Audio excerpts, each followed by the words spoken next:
This is The Joe Gaither Show on BamaCentral.com.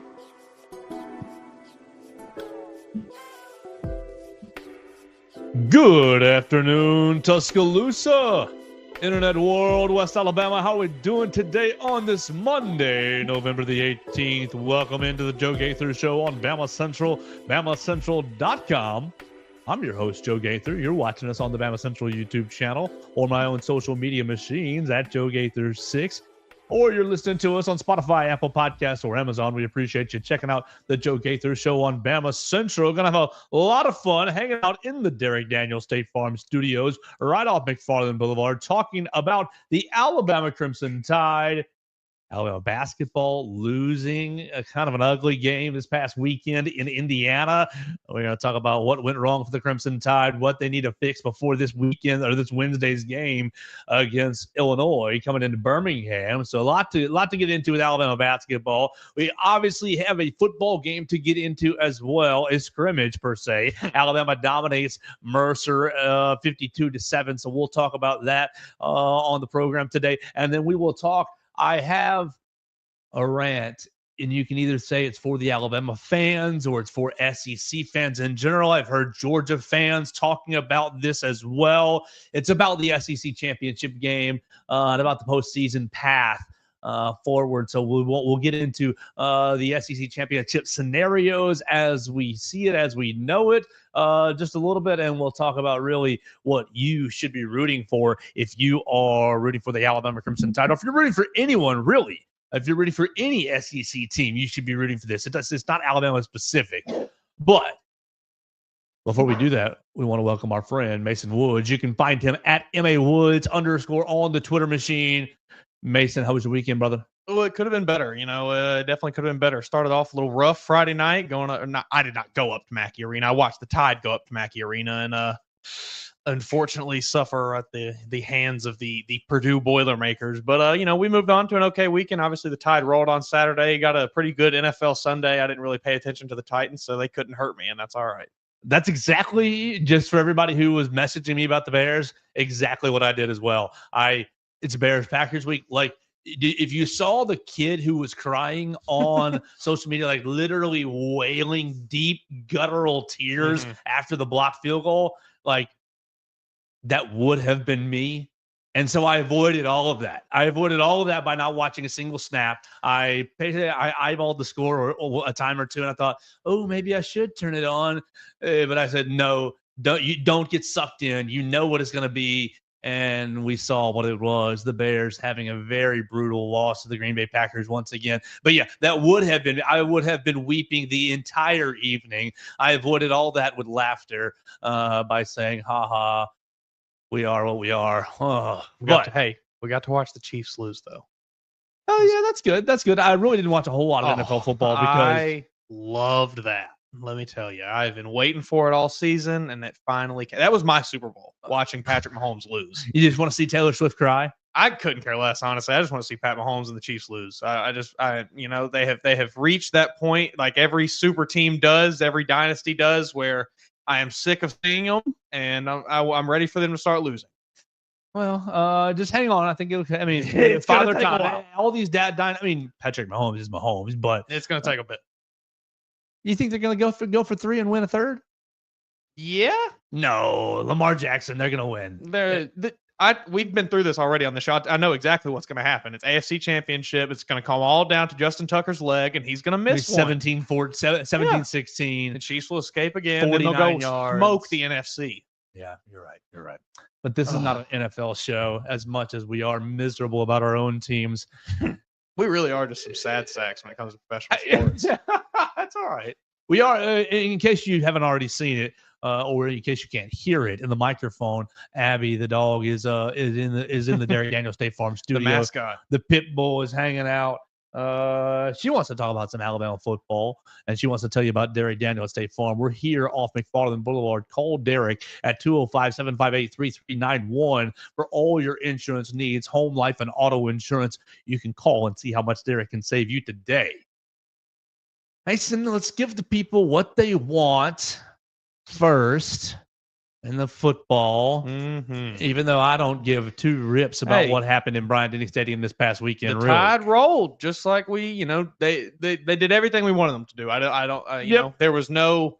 They played mostly mistake-free football throughout the whole game. I think the one thing you can really point to is letting Mercer get that touchdown. But, Oh, what a play it was! What do you do? Yeah, I mean, it was just an one-hander. insane play. It's you can't. Those are those kind of things where you can't. You throw your hands up. It is what it is. You can't really get mad at those. So. Yeah, I mean, clean game from Alabama. Great performance from Jalen Milroe. Great to see the backups get in. My man Richard Young got him a touchdown. Not a whole lot to take away. Your players to watch were Richard Young, were Ty Simpson, and you had a third young guy. Gino Vandermark. Perfect. Yeah. Well, are you giving yourself credit for? Did Ty Simpson impress you? I mean, did he impress me? I'm not gonna say. No. But Vandermark started the whole game and played. I thought Vandermark looked solid. Again, and then bumped into center when they needed when they moved the twos. He bumped over to center. He did fine. Ty Simpson. Hey, that one play was pretty cool. He had a couple of pretty cool plays. Yeah. Now he was hampered by some drops as well. He had who was it? Kevin Riley? No, Daniel Hill had a drop, right? Daniel Hill had a drop, and it was Jaron Hamilton maybe had a drop in the end zone. I think this is not any fault of Ty Simpson's. This is purely just my own personal bias because of the last few Alabama quarterbacks, how exciting they have been. I'm not going to get super excited about Ty Simpson until he makes me excited. Yeah. I mean, now the offensive line didn't do him a whole lot of favors. And of course, Mercer was still playing the ones. Yeah. That was happening. And I mean, this is a unit that probably does not see the field together a whole lot in these starting opportunities. Oh, sure. So, of course. There's some growing pains there. He was on the move a lot. He was kind of now. He snapped two in a row right off to Caleb Odom that were nice, that were pretty impressive. And like the play you're talking about, the almost sack, it was 3rd and 15. He throws it up to Josh Cuevas. Heck of a play by Cuevas. Yeah, Cuevas makes a great play. You kind of think, oh my gosh, you're throwing up a prayer. Okay, you live with it. I think though it's a calculated prayer, right? You're lobbing it up to Cuevas against Mercer. There were 3 Mercer Bears down there. I think it's a calculated risk. Them. Yeah. And if let's just say it goes the wrong way, that you get the interception. Okay, Mercer's down on the 3-yard line. Yeah. Well, what's the big deal? Decent chance you might be getting the ball back in a couple plays. Right. If it were incomplete, that middle ground. If it were incomplete, you're punting. So like. That's great field position to leave them on the 4-yard line if that's the case. If they get an interception, fine with him doing that. That's a good risk to take. Yes, I think some people on the surface you may look at it and just think, "Whoa, well, all he did was lob it up." And sure, pretty wild play, but good risk to take. Yes, in the context of the situation, I'm okay with it. What else did Ty Simpson do? No, I mean, he moved around well. You got a decent little scramble. Where it was 3rd and 7 or 8, where he came down the sidelines and made a play. And then he had a design quarterback run.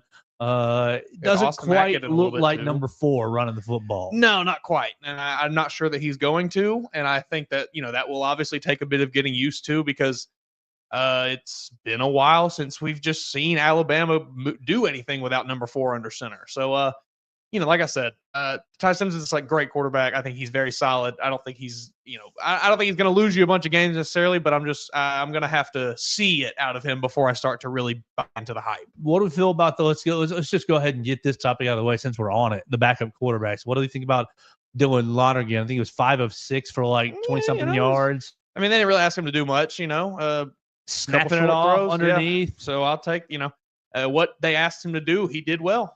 Austin Mack, 2 for 3 down the sideline, 39 yards to Rico Scott. This was so sweet. What a play. Sweet play. I mean, from both parties, a great throw, even better catch. I like Austin Mack. I have liked him since they brought him in the transfer portal. I remember when they brought him in being a little kind of perplexed as like, big kid, very, very beautiful big arm. Yes, he looks the part of a quarterback, and that is, he passes the eye test, and that's part of why I think I was so excited about him coming in. I didn't necessarily expect him to be anybody that was going to compete with Jalen Milroe this year, but for an option next season, I think he's definitely in the mix. All right, let's fast forward. How many months? 2.5 months, right? end of January, January 22. January 22, you've got Keelan Russell coming in. Hypothetically, in this scenario, Jalen has played well, and he says, okay, I'm off to save the New York Giants. What in the world are you trying to have in your quarterback room as you go through spring practice? Keelan Russell is in the class. Are you doing all you can to keep Ty Simpson and Dylan Lonergan and Austin Mack, bringing in Keelan Russell as well, making it a four-way competition, saying, Ty Simpson, you probably have the razor's edge lead on everybody just about due to experience, but it's not hard and fast, buddy. This is not you haven't won the job. Like, I think that's the ideal scenario. Yeah. Like, can you afford to lose any of these guys? And do you think we might lose one of these guys? Potentially. I think you're losing. I think you're losing one of them probably at least. Yeah, and I think maybe even two. Yeah, I'm afraid you may be correct. This situation reminds me a lot, and it might be a little bit different. I'm trying to remember all the names that were are still around at that time, but kind of like when Bryce was coming in. Right. Bryce comes in, everybody, the word is like, oh, is he going to start as a freshman? And it's like, well, no, Mac Jones is here. Everybody knew Mac Jones.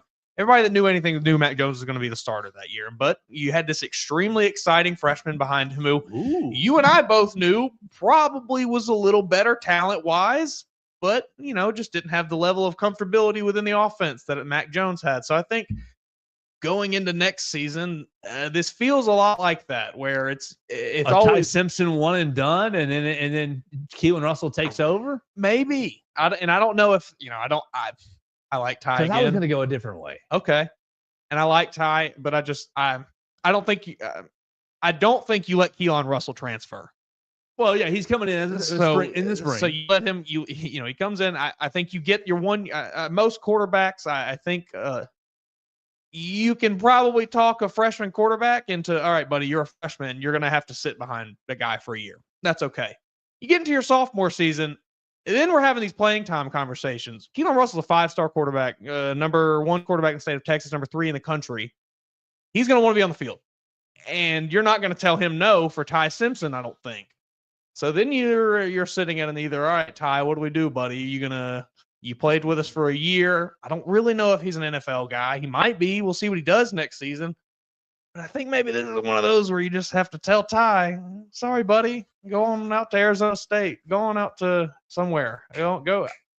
I don't think you can keep Keelan Russell off the field for more than one season. All right, without him leading. Right. I think you're right, but I wonder if we're gonna see this move happen like now. Like, we'll roll into 2025 with Lonergan, Mack, and Russell. And whoever wins the job, I mean, if it's Mack, he's been in the system for 2 dang years already. It'll be his 3rd year in the system. Lonergan looks like... And Mack is a guy that, like... Lonergan looks like AI to me. Looks like an AI version of a quarterback. Like, everything he does to me is right. Yeah, is absolutely right. But nothing exactly wows me. He's very Mac Jones-esque in that sense. Now, I say that he really has not been asked to do anything in a scenario where I've been able to see him. Yeah. Right? It's been A-Day, it's been open practice, it's been spring practice, open deals. Very, very few opportunities. Right. So I don't want to paint the picture like he can't do it, but like when it's been in public, to me, it's just been like, hey man, can you hit this 6-yard hitch route over the middle? And he's like, yes, all day, every day, right on time. Hey, can you go out there, like just get us a couple easy first downs. Yes, exactly. Like I can just whatever I'm not trying to say AI as a negative. Yes, I'm trying to say it as like he looks like he reads the defense. I had somebody say, all checkdowns to what I put out on Twitter, and I said, nobody look back at the plays. The first play, every receiver is running a 4-yard hitch. So what the bleep are you going to do except for throw it a 4-yard hitch? Like, and he does, and it's like, well, I'm going to pick my on target throw. It's on time. Right. Yeah. And I think did I have Lonergan? Lonergan was 5 of 6. His next one, he had a swing pass. Well, buddy, of course it's a design swing pass. It's not designed down the field. We are burning exactly the what he had clock to here. do on it. We're Hit burning the guy right in stride. Like, it's a beautiful throw. Yes. And so it hits the receiver, and boom, we get positive yardage. But so there you go. He gets another one that's everybody's running hitches. The only time that he had an opportunity, it looked like a flood route to the right-hand side, a flood concept to the right-hand side. He's rolling out, pressure right in his face. And so, of course, he checks down to the guy who, to his check down. Like an AI, I'm going to make the correct play. Oh, pressure on my face, check down, take positive yardage. Like, not in a negative way. I just don't know. And so, because I think that he's a little bit on the, he looks really smart to me, really cerebral, really just right. Yeah, I think you want to keep him. Perfect backup quarterback. Thank you. Exactly. Yep. And you say, okay, Austin Mack, I've been training you for 2 years. Exactly where I was wanting to go, because let's not forget, Austin Mack is a guy that Kalen DeBoer recruited to be the next quarterback for him at Washington. Right. Like, he was going to step in for Michael Penix and be the next guy there. Some things change, some coaches shuffle around, some coaches retire, and here he is here in Tuscaloosa. He still loves the guy. He still wants him to be that kind of quarterback. Right. I think that he still thinks that he can be. Yeah. And what do we see on Saturday that says he can't? Nothing. I mean, yeah, exactly. He misses a deep shot to Ty Lockwood, 4 or 5 yards over his head. That was, if you're gonna miss, that's where you miss. Okay, no problem. Then he takes a check down, a little dump off to I think a running back, and then a bang to Rico Scott. And now Rico Scott made a hell of a catch. You got to give it up for number 11 right there from Pennsylvania. But Austin Mack did put it in the spot it needed to be. Right, exactly. All right on time. Here's your spot. I'm going to leave you to make a play, to make a catch. I think that you're going to really be watching out for Austin Mack. I hope so. I think he's very talented. When that transfer did happen, I remember going back and, trying to find any of the highlights or any of the high school stuff I could find. And everything I saw from him, he's very talented. I think I'm reclassified. Remember, he reclassified. Yeah. So really, he should be a true freshman this year, just by age. There's a lot to be excited about there. I think. Yeah. I think he is someone who really, and this is not to take anything away from Jalen Milroe once again, but he is someone who maybe fits the mold of what Kalen DeBoer is looking for a little more. Someone that can maybe do a little more with their arm as opposed to their legs. Right. Can I play Austin Mack for 2 seasons, redshirt Keelan Russell for 1, and kind of tease him for that second season, and then just turn it over to Russell for 2 seasons, and then bam, bam, there's 2 NFL prospects that I've churned out right behind Jalen Milroe. That feels pretty good to me. I mean, I love it, Ty. I love you, Ty. Sorry, buddy. It's just what I feel. I'm not saying that with any knowledge. And yes, we don't know anything. And again, it is not to take anything away from Ty Simpson as a quarterback. I think he could go play a lot of other places and probably have a lot of success. Yes. Oh yeah. Very talented. And what you said, I mean, the improv, it was no. Oh, pretty much all the time. And now he was definitely on time to Caleb Odom the first pass, and the second, and the bomb shot to Jaron Hamilton down the post was a good pass, and then he gave Jaron Hamilton another ride down the left hand side that I think was out of bounds. But really, same thing for Ty Simpson. All his misses, every miss was okay in a place where nobody else can get this but my guy, or again on the Cuevas thing, if they had intercepted, if it had been a yard shorter and they intercepted it, well, you're down on the 2-yard line. So what? Who cares? It's like six one way, half a dozen the other. And whether you punt right there and you're risking downing on the 5 or not, or a touchback, it's not that big of a deal. Yeah. So Ty made smart decisions, and he's had every opportunity to transfer out of this program, and he hasn't. So that there is something to be said for that. Yeah, he could have very easily transferred this offseason and been a starter right now. Been marketable. People would have wanted him. Absolutely. People absolutely would have wanted him. Programs would have. I mean, you look at what Eli Holstein has done this season. He saw the writing on the wall, took his chance, and now he's been lighting it up for Pitt this year. Right. Just won the Heisman Trophy on my NCAA Dynasty. Hey, there we go. Good job, Eli Holston, in my make-believe world. I feel optimistic about this quarterback room. I definitely think there was going to be some shuffling in the future. I think we are The talent. The main point is the talent. It's an outpouring of talent with all four guys, yes. Keelan Russell and the three backups. Oh my goodness gracious! I mean, we love you, Jalen Milroe. Thank you.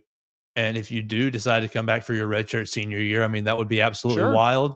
It would be, but I might be excited to see what you got behind you a little bit. Yeah, I think I think Jalen Milroe's got NFL written all over him. I think some team. I don't know if it's the Giants. Some team is going to fall in love with him. Daniel Jones. Yeah, I think they're going to draft another Daniel Jones. They're going to draft Jalen Milroe. He feels like a cowboy. No, they're going to give up on Dak. Didn't they pay Dak a lot of money? It don't matter to Jerry. They're going to trade Dak. He's gonna end up being a Panther because they're gonna get rid of Bryce Young. They're gonna say, what is Bryce Young's trade value right now? What is 3, a 2? Think he still gets what that? Did Josh Rosen get? He's a good comp. What did Josh Rosen get from the Cardinals to where did he go? Miami, wasn't Miami, I think it was. As a first-round draft pick bust. Did he get a second-round draft pick? Number 62 overall pick is what was sent in exchange for Josh Rosen. So second round pick. That's a late 2. That's actually so crazy to think about looking back now. So there's your value for Bryce Young. Always. I don't think the Panthers. Hey, Bryce has looked good the last couple of weeks. He just needs to get in a better situation. 100%. Either get them David Tepper, sell the team, get somebody in there that wants to win some football games and not just go exactly 500 to keep the fans just enough interested to keep coming to games. Or let's trade Bryce and get him somewhere where he can succeed. Let's talk about the real quarterback, Jalen. Yeah, Jalen was great. Yeah, efficient again. Efficient is the name of the day. 11 16, 186, 2 touchdowns. He had how many carries? Where am I at rushing? Four rushes, 43 yards, and a touchdown. They used one of those. That was my only complaint of the day. The red zone offense looked a little junky again, as it has all season long. But they got into the end zone on a couple of those times. And what was it? They had the Justice Haynes fumble, Caden Proctor fumble recovery in the end zone that wasn't a touchdown. Mm-hmm. Then they had the Jam Miller on the next play, right? Didn't Jam Miller get a chance to put in the end zone? He was down or whatever. And so then they broke out our cheap play that we highlighted again. And Jalen Milroe got his rushing touchdown. He found Ryan Williams for passing touchdown, and he found Robbie Oots. That was awesome. Oots. That was awesome. I love Robbie Oots. Love me some Robbie Oots. Talk about a guy that an NFL team was going to absolutely fall in love with. That's your next Pat Ricard. That's your next. The Bears need to draft Kyle Juszczyk. That's your next. Draft him. Please draft him. Chicago. Do that whatever it takes because he will be. He is just a guy that makes your football team better. Doesn't matter who you are, he will make your team better. The Bears have Mercedes Lewis on their team right now, who's 40 years old. He serves as a blocking tight end, right? So let's get younger and put Robbie Oots next to Cole Kmet. Oh my gosh! Draft Tyler Booker and Robbie Oots. You want to get nasty on the offense to protect Caleb Williams? That's how you do it right there. Hey, I'd really like to stop hitting me. Yeah, that's good. Robbie Oots is a dog. Oh, unbelievable player. Yeah, he and I say this, I swear I say this about almost every player we individually mention on the show, but he's one of my favorites on this team. Oots, Tim Keenan. Love some Damani Jackson. That's my next one. Damani Jackson forcing a fumble, getting the turnover party started with the peanut punch. He's a dog. Three turnovers again this week for Alabama. You got the Quay Rustal interception. Breaks number to pass breakup. Where's my forced fumbles? Where's my fumble recovery right there? Fumbles. Now, at what point does this Alabama defense start getting the national love? Never. I mean, this defense. This is over the last 4 weeks the best defense in the country, probably. Oh, we're looking at 17 points given up to Tennessee, a shutout at Missouri, 13 to LSU, and 7 16 turnovers in the last 5 games. Yeah, Three, and 4. This defense is rolling, Really, really impressive. and you'll never hear a word about it unless you listen to the Joe Gaither show. Yeah, that's right. That's exactly right. Let me talk. Let's go here. Well, still from the game on Saturday. Okay, Caleb Odom. You want to go on?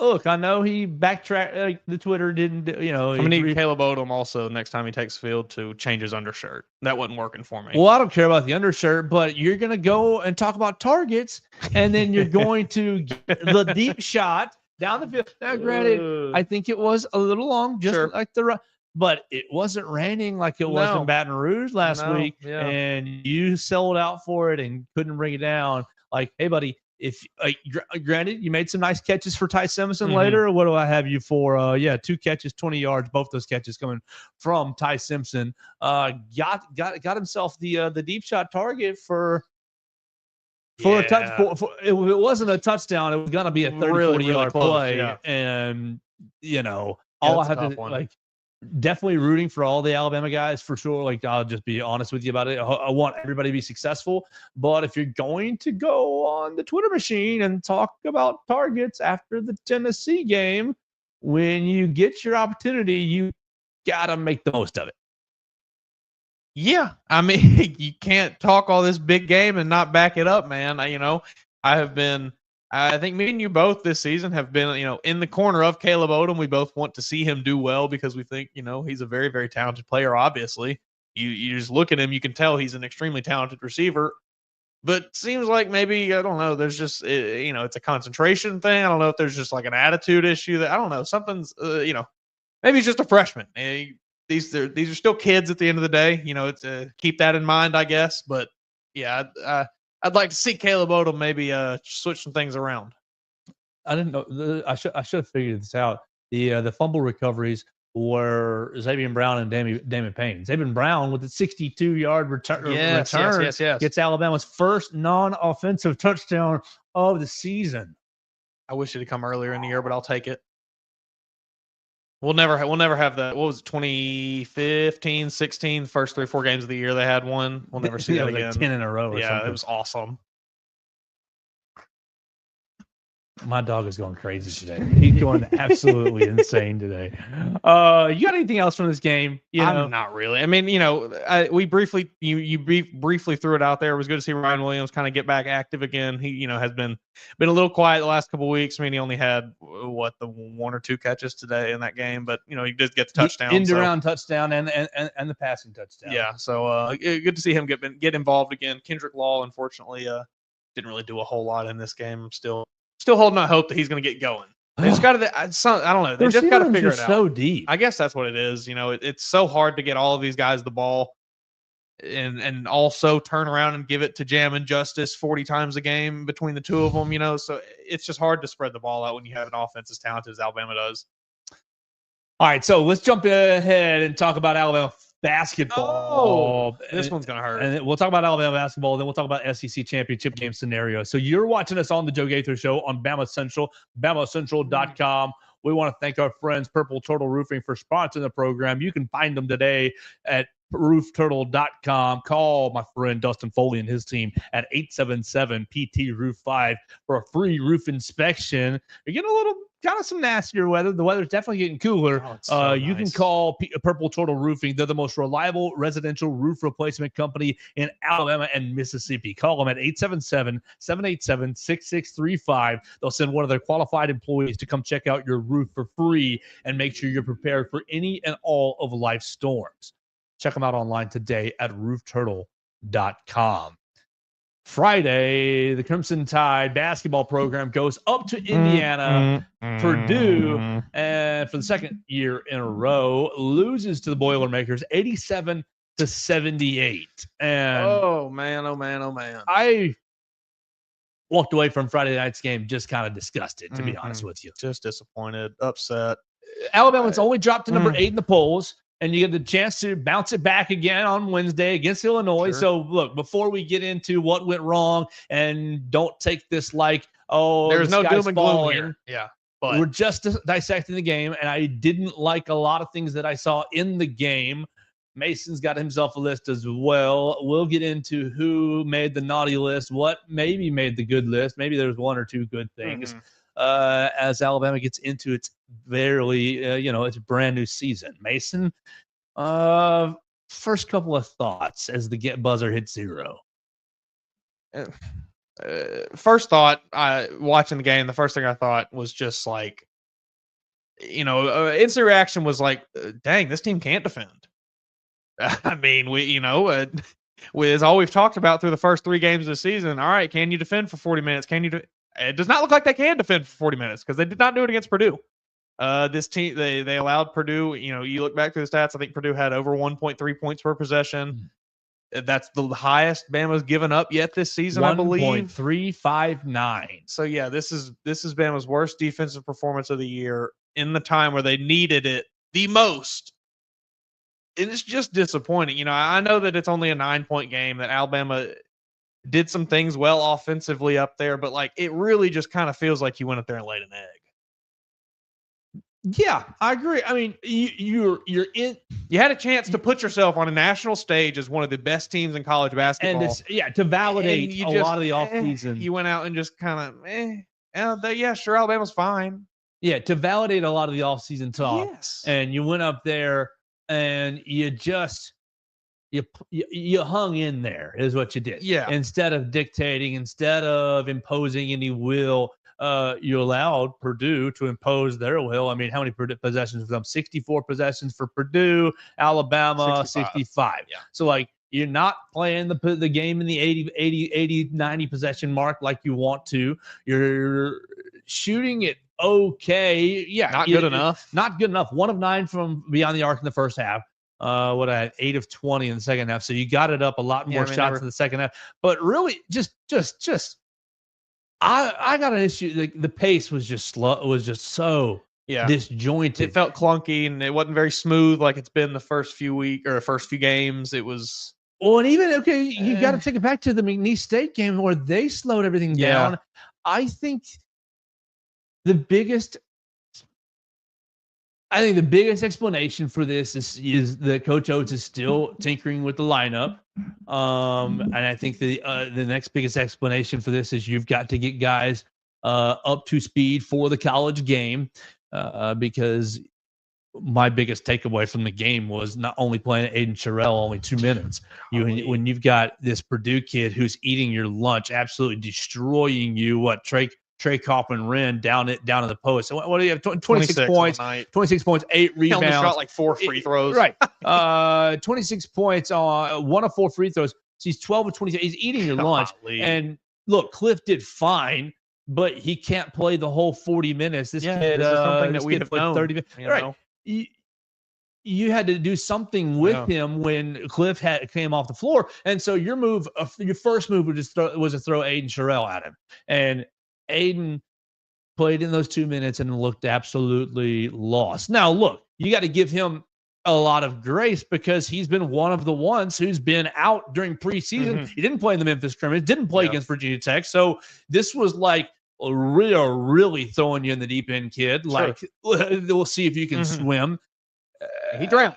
Yeah, Coach Oates pulled the life preserver out for him. He said, "We're yank 2 fouls in 2 minutes, kind of out of position, bodied around out there in short succession, and said, "Oh, we're not throwing you back out there. You're unplugged." Now, I would have liked to have seen Coach Oates some point in the second half say, "Hey, man, here's your another 2-minute stretch. Sink or swim, buddy."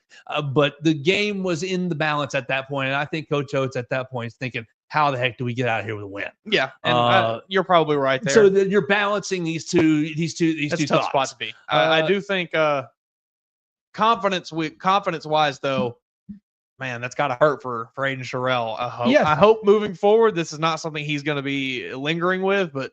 I mean, you get in for 2 minutes against the best game. The biggest competition of your career in college up to this point. On the big stage, you get in, immediately yanked back out and relegated to the end of the bench. Yeah, so that was a tough one for me. That's my biggest takeaway. Yeah, I don't love that decision from Nate Oates, I don't think. I get it, but I don't love it. Right. I would have liked to have seen another 2 minutes in the second Yes. half. Like if you sink and you get another 2 fouls and you got 4 fouls and You're 0, like, all right, we're taking You're you out out this game and you're out the next game. Like, no, well, no. Well, I think we got, you got to throw him out there again against Illinois. Get him up to speed.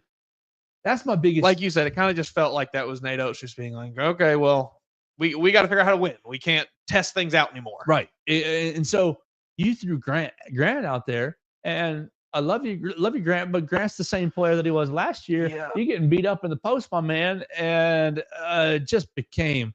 Yeah, I mean, they didn't box anybody out all night. 10 offensive rebounds. 10 offensive rebounds. They're 6 of 9 of layups. They're 1 of 1 for dunks. Only 8 turnovers, so that's good offensively. Yeah. All right, so let's talk about my biggest sequence, though, like the pain in the neck. Oh, gosh. You're up 6, right, with 15 minutes to go in the second half, like 16 minutes to go in the second half. And they go on a 13-0 run. Go on a 13-0 run with this kid, name is Cox, CJ Cox. CJ Cox hits 3 threes in a row. Bam, bam, bam. His 3 threes in a row. And first, Coach Oates takes a timeout after the 13-0 run, and you get things going back again. Coach Oates, I love you so much, but that's one of his biggest flaws, in my opinion, is when he takes timeouts. He lets the runs ride. He just always waits one possession too long. Lets the runs ride a little bit. Now, granted, I do think that there's something to be said about let your players figure it out. Sure. You got to work that out. But think that he was asked about it in post game, and he was like, "Oh, I didn't realize that that the run was like that was 13-0." And I was like, "Oh yeah, okay, buddy." That game flipped in a heartbeat, right there. So just a tough performance defensively. I mean, you had Fletcher Lawyer, Braden Smith, and this guy Trey Coffin-Wren. The 3 of them had you in just kind of hell, running pick and roll and operating kind of a 3-man game.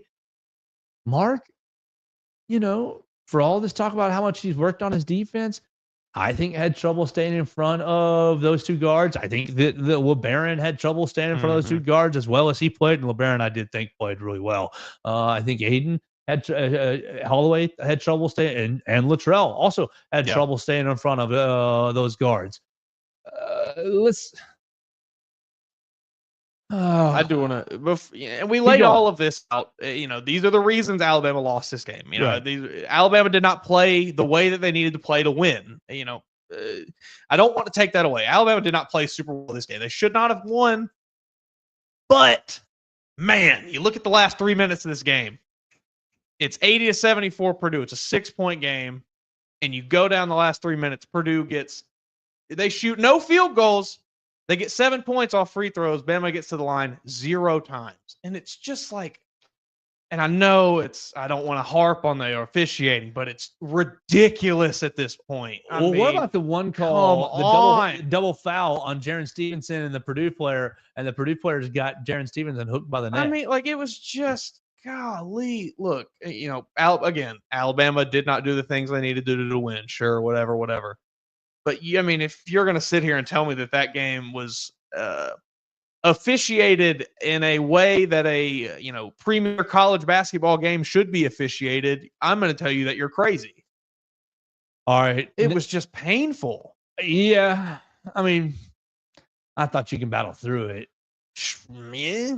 I don't. You look what they did in the second half. What they went. They were. What you said, 1 for 9 in the first half, and then they went like 9 for 20 in the second from 3 or something like that. Yeah, Alabama 8 from 20. So they go for only 3 free throws in the second half. That's awful.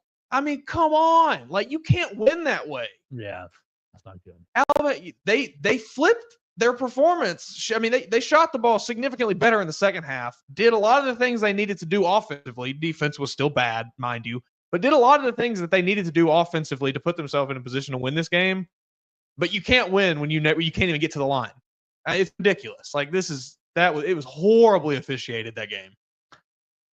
What about Jaron Stevenson? 0 points. 0 for 4 from 3-point land. Yeah, only 1 rebound. You got to find, only 14 minutes, but you got to find, if you're going to start, if your lineup's going to be, hey, let's start with guys who are experienced, let's go with, I mean, your starting lineup, duh. I mean, going into that game made perfect sense to me. Mark, Latrell, Grant, Cliff Amore, Jaron Stevenson, guys with experience who have played here before, with Alabama or that have college experience. Great. But you're going with a big lineup, and that third, fourth guy has to be kind of, you got to get more out of Jaron if he's going to play small forward. Yeah. I mean, you said it right there. I just accidentally unplugged my headphones, but it'll be all right. You said it right there that you have to get more out of him. When you're gonna be in that role, especially in Alabama's offense, you kind of have to be in that like tweener spot where you have to be able to do the things that a 5 can do and the things that a wing player can do. You have to play that in between spot, and it's like if the threes aren't falling, you got to find it other ways. You can't just stop. Slash. Yeah, you can't just sit there and just keep putting up threes. Like if they're not falling, they're not falling. It is very obvious up to this point in the season, Jaron Stevenson's threes are not falling. Get to the basket. Okay, let me ask you a different question. What's the issue with the Alabama offense in the last 2 games against McNeese State and against Purdue? You credit the Cowboys and you credit the Boilermakers for good defense, slowing you down. Now, you did get good shots, but it took you a long time into the shot clock, and they slowed you down. Your possessions, as we noted, were down in both games. There is a theory that the offensive spacing is jumped up because Cliff Amore can't shoot, and so he's hanging out down there by the basket.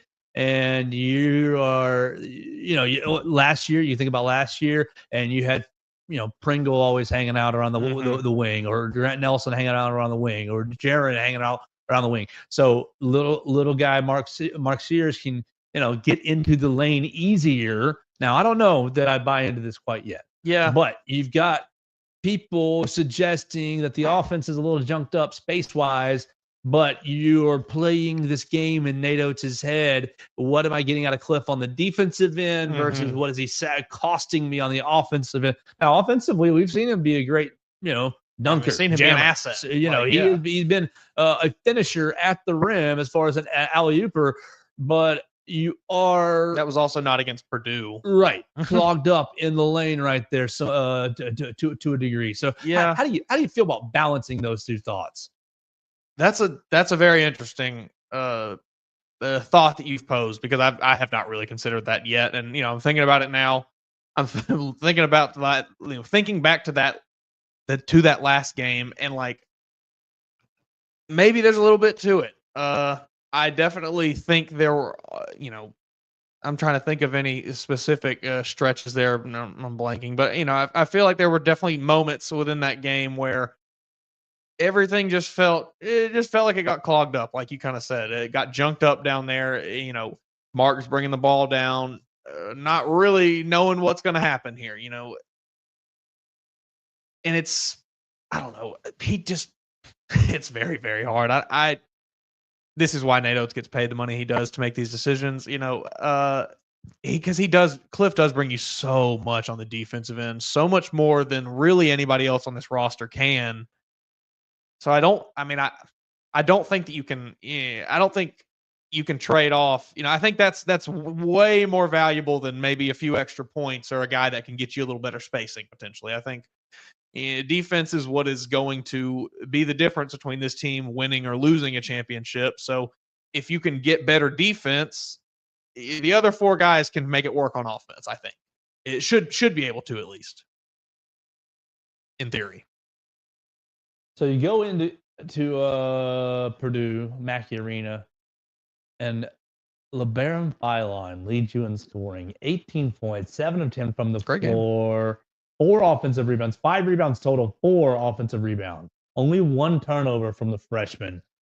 Yeah, you're -3 for the plus minus, but I hate plus minus, so I don't really care about that.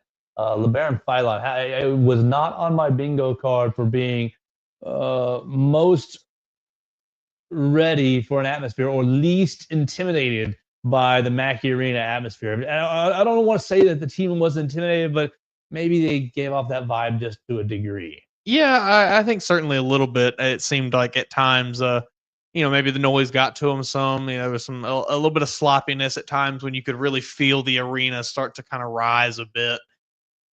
But Phylon responded fantastically in just about every situation he could. I really thought, I don't think there's really anything that you can point to with him and be upset. Like you said, he had one turnover. He led the team in scoring. He was as as solid as anybody on the team defensively. Again, it was not a great defensive performance overall, but I don't think he was like an outlier or anything. I think if anything, he was one of the better pieces. So he's been so good this season, and I am just extremely excited to watch him keep developing as a player.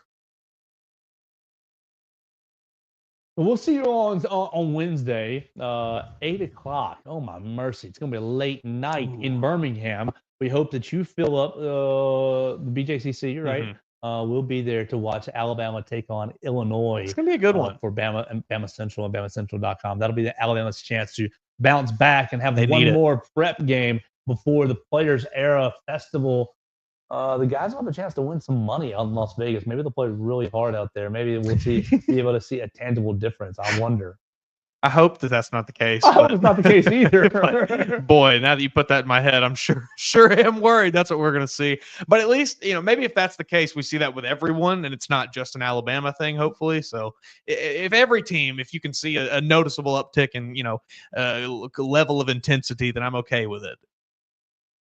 All right, so let's finish up this show by telling you about our friend Derek Daniel at State Farm. We're right here in the Derek Daniel State Farm studios, right off of McFarland Boulevard, past the Tiger Rock on the left, right off 69 North. You can find us right here. You can call us at 205-758-3391 for all of your insurance needs. Home, life, and auto insurance. Red Reese in Victoria will be happy to run you a quick quote today and try to save you some money and get you better coverage on all of your insurance. Call Derek Daniel and his team today, 205-758-3391. Call and see how much Derek can save you today. Well, Mason Woods, looks like the SEC championship picture is starting to come into focus. Yes. Yes, it is. Tennessee loses. Tennessee loses on the road to Georgia. As we all thought. Yeah, exactly. Missouri is officially out after a loss to South Carolina. As we all thought. Yes, LSU officially out with a loss to Florida. As we all thought. Texas A&M, at Alabama. I guess Tennessee probably still somewhat on some tiebreaker level. I believe, and this is, I don't know for sure, but from what I have seen and gathered online, I think that Tennessee is pretty much guaranteed to not make it because their strength of schedule is much worse than the rest of the SEC teams that are up there. I don't know if that's true, but I think that's what I've kind of seen about Tennessee is that they don't necessarily match up schedule-wise to Alabama or Georgia. So those two teams would probably get the nod over Tennessee, which is just very funny to me because Vol fans are going to be so angry if they beat Alabama and then Bama goes. That's what I want. All right. Texas, A&M, Georgia, Tennessee, Alabama, and Ole Miss all with 2 losses. Or no, it should be everybody but Texas has 2 losses. It's coming. Here we go. Get ready, Longhorns. Aggies coming to town. So Texas wins out. Texas defeats Kentucky and A&M. They'll be in the SEC championship. Mm-hmm. All right. That scenario would create a logjam of two-loss teams for the second spot. Alabama, Ole Miss, and Tennessee could all be in play depending on how their games unfold.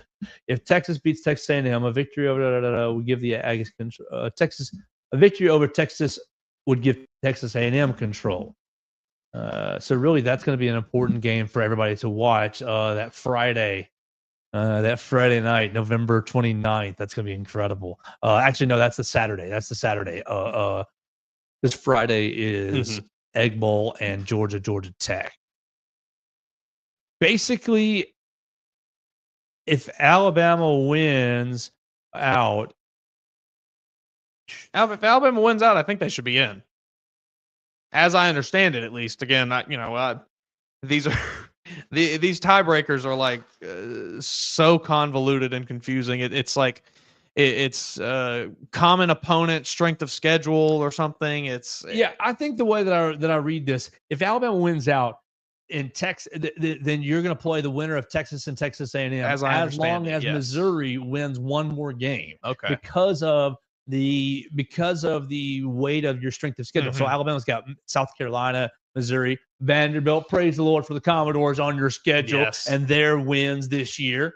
Well, honestly, I mean, and this maybe we get into this in a few minutes. But like, do you want to play in the SEC championship? That's my point. That's what you. But that I sets spoiled me it. off. That's my bad. No, but that sets me off. Yes. If you're Alabama, if you're anyone, it doesn't matter if you're Alabama, if you're Texas, right? Let's just take the bias out of it. If you're Texas, if you're Georgia, I got Georgia fan buddies who are telling me, oh, we're good not to go play in Atlanta. We'll take the week off. That's fine. You can get the week off December the 7th. Take it off. Enjoy it. But you know what that does for you? There's multiple things. Multiple things. First, it puts you into the hands of the committee on Sunday. And people say, oh, Georgia, you're definitely in. Are you?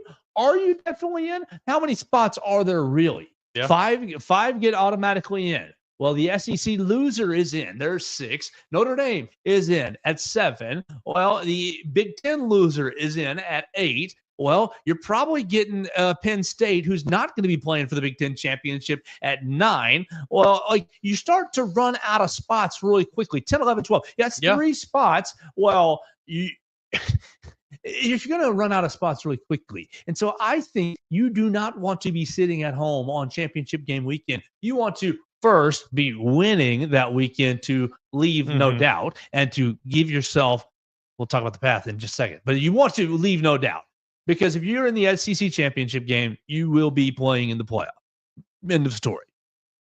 I don't think they're going to penalize the loser that much. I don't think they're going to penalize the loser hardly at all. Yeah. And so you look, the Indiana Ohio State loser, they're going to be in the playoff. There's another spot burned, right? So, like, I think that should be an elimination game for Indiana. If they lose. It won't be, but I think it should be. Yeah, it maybe should be, but like these spots are going to get taken up very quickly. Let's just say Miami wins out and loses in the ACC championship game. Does Miami steal a bid at 11-12? Yeah. Maybe they do. You can say their strength of schedule is bad, and it is. They haven't beaten anyone, and they haven't. But like, the way this is going to play out is going to be about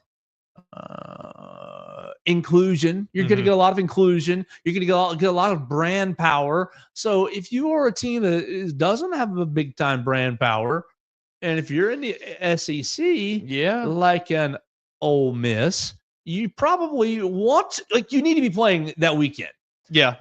Because if you're Texas A&M and your name is not Texas, like Texas might just get in because their name is Texas, but Ole Miss does not have that same luxury. Right. It's gonna matter. It's absolutely gonna. And if it comes down to Texas has lost the Texas A&M game, and it's the Aggies and it's Alabama and Texas A&M in Atlanta, and the committee is taking both those teams.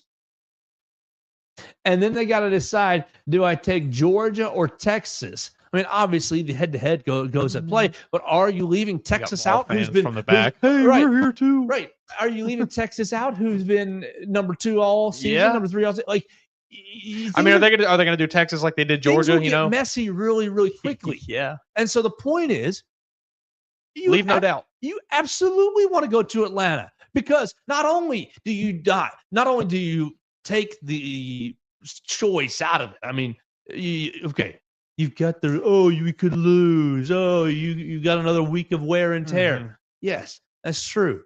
But the reward is so high. The reward is going to bed on Saturday night, win or lose, knowing I'm in the playoff. All right. The reward to win, you're talking about, we want a bye week. We want a bye week.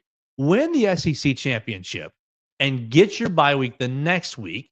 That's going to be you'll end up on a double bye week, right? So you'll be off the 14th because that's just not part of the playoff, and the playoff starts on the 20th, right? 20th and 21st. So you get Boom, a double bye. But double bye week right there. 2 weeks off in a row.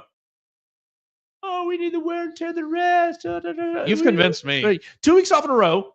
Right, we're there. Okay. Let's just think about that. 2 weeks off. Right. Now, let's think about the matchups on the field. Like, this is like a no-brainer. This is a no-brainer because I'm going as the number one. If you're Alabama, you've won the SEC championship, you're a number 2 seed, right? You're a 2, you're a 3, right? You're not passing Oregon unless there's an upset. If there's an upset in the Big Ten championship, Oregon didn't look too good this weekend. But you're going to be a top 3 seed. Okay, you got your bye, and where are you playing? You're in New Orleans. 5-hour drive right here from Tuscaloosa, less from Mobile. That place is going to be jam-packed to the gills with Alabama fans. And who are they going to be playing? They're going to be playing the winner of the 7-10 matchup. So they're going to be playing a beat-up Indiana or another SEC team that's gone on the road the last week, right? You're getting a team that has just played a dogfight the week earlier in your backyard. Okay, your next week, you win. You go to, I believe it's going to be Dallas. Here's your path to victory. New Orleans, Dallas, Atlanta. Boom. All these trips that Alabama fans can take very, very easily. Big and cities, have in the past. Right. Big cities, lots of hotel options, lots of very accessible. So you can be there. And so from an Alabama program's perspective, and even anyone in the SEC, right? This is the SEC's path. This is the SEC champion's path. That's the point. You want to go to Atlanta. You want to win the SEC championship. So if you're Georgia, you're Texas, you want to go New Orleans, Dallas, Atlanta. Boom, boom, boom. 3 big cities that I have. Look, if you are those brands, you've got alums in all those cities, right? They're there. You're going to have big support. Yeah. All right. Versus, we didn't go to the SEC championship. We sat at home. We got our 1 week off. But you get a dice roll, Mason Woods. Take your dice roll, and on these die, you get at Ohio State, you get at Indiana, you get at Penn State, or you get at Notre Dame. And now, not every one of those sides of the dice is evil, right? You can go into Indiana and probably, you're probably beating Indiana. And you're probably, if you're in Alabama, if you're Georgia, if you're Texas, you're probably better than Penn State, and you're probably better than Notre Dame. But touchdown Jesus is there. Yeah. And Ohio State, like the whiteout atmosphere is going to be absolutely berserk on that Friday night, right? Ohio State, that Saturday Big Ten kickoff at noon. They're probably gonna whatever the time they put that. Those people are going to be going crazy in the horseshoe. Can you win those games? You can win those games, right? But do you like those odds? Oh, I like my chances in New Orleans. Exactly. Exactly. Unless Big Easy. And the only other alternative to not going to the SEC championship game is being the 5 seed. But I think the 5 seed is reserved for Ohio State. Is reserved for the 2nd or 3rd place in the Big Ten. Honestly, I think that's what it's going to end up being. So that might end up being Penn State, just because you're going to get. Let's just you play this out. Ohio State beats Indiana. Ohio State goes to the Big Ten championship and plays against Oregon, and Oregon wins again. Ohio State, they shouldn't be penalized that much, but you did lose. You fall from 5 to 7, 5 to 8. Well, you're not getting that 5 seed anymore. It's Penn State, who sat at home last week, is moved up into 5, right? That's the only favorable seed. Like, the SEC is not getting that seed. Yeah. If you're Georgia, you're done at this point. You're playing UMass this week, and you're playing Georgia Tech next week. That's fine. No hate on that. You played a really hard schedule. You have played a really hard schedule. But these two, your resume is basically done. You win these 2 games, you're at everybody's mercy. What are they at? Like 7, 8? For the AP poll this past week, they were just behind Alabama, weren't they? Yeah. AP poll. So that puts them at 10, right? AP top 25 poll. Georgia is 10. Is that right? Did I just make that up? I wish you would have just gone to the page that I wanted. But obviously Georgia's 8 in the AP poll. Alabama moved up to 7. And so, like, are you going to climb much higher than 8? And then when you factor in the conference championships and all the shakedown from there, like, you got teams ahead of you. Georgia, if you're in at all, which you probably are, you're going on the road, buddy. You're going to Indiana. You're going to Penn State. You're going to Ohio State. And like, so let's just flip the script. If that's Alabama, like, you don't want that. Everybody, we don't want to go to Atlanta. We want to take the week off. Like, okay, pack your bags to go to Bloomington, Indiana. Yeah. It's going to be cold. It's going to be a hard place to get to. It's going to be get to Penn State. It's going to be a hard place to get to. It's going to be nasty weather. And then if you've won, well, congratulations. Now you're at the mercy of the seeding. Am I playing ACC champion Miami in Atlanta in the Peach Bowl? Okay, that's really favorable. But things start to get just dicier from there. You play extra games. You leave yourself more room to get for weird things to happen. Yeah, I think you absolutely go to Atlanta. You win because all right, and let's just be the meathead. Just give me be the absolute football fan. There's a championship on the line. There is a championship on the line that has meant something my entire life. Now, I'm not that old, but my entire life, the SEC champion has. That is a star on your resume. Me and you spent a lot of time doing radio together, and I distinctly remember hearing caller after caller after caller that would call in and clamor about, you can't forget about the SEC championship. SEC championship still means something. And I would sit here and I'd say, but does it really mean any? Look, it does to these people. It does to a lot of these fans. It does to these players. It does to the coaches. It does to the rest of the league. I guarantee you this: none of the Alabama players right now, if you got to interview them honestly and ask them, hey, do you want to go to Atlanta or do you want to take the week off? They say, oh, put us on the 50-yard line in Mercedes-Benz Stadium. We don't care. Anybody, anytime. East. Right. We want to go play for that championship. Yeah. I think it's loser. It's loser mentality to think about. Well, I hope we just get to take the week off. You know, this isn't the 2017 format, right? Wasn't that right? This is where Alabama didn't play in the title game and won the 4, right? Where you play is going to matter. You think home field advantage? It's real in the SEC, absolutely. And sure, I think it's probably more real in the SEC than anywhere. But you want to go to these Big Ten places with a playoff game on the line? Not me. I mean, not if I don't have to. Yeah. Oh, or we can go to the Big Easy. You can, roll on. I mean, the boys will take a private plane on the Saturday before, on the Thursday before. Yeah. They'll do a walkthrough in New Orleans, and they'll have buses taking Tide fans from Mobile, from Birmingham, from Tuscaloosa, from Huntsville. It's a no-brainer path to me, especially when you consider. I mean, you look at Texas, you look at Georgia. I have no idea what their health situation is. I think Georgia's kind of beat up at the moment. Alabama, outside of a couple of injuries that we've already addressed, you're relatively healthy. You're not like desperate for a week off to get Billy A healthy or Johnny B healthy or Stevie X healthy. Jaden Roberts is the one player I can really think of right now that is in a position where a bye week would probably help him get back. Yeah, and guess what? He just got one. Yeah, he just got one. We didn't talk about it on the game portion, the Mercer game portion, but Geno Vandermark starts and plays the whole game. Jaden Roberts warms up because he can, and that's part of the day. Warms up and says, "Oh, you sit on the sideline. Have a great game, Geno." Yeah, exactly. Good luck. Let me know if you need me. Yeah, and they didn't. Yeah, I think you've convinced me 100%. I see where your head's at with it. It does make more sense. So much better path because look, you're not hosting at this point. Yeah, you can rule it out.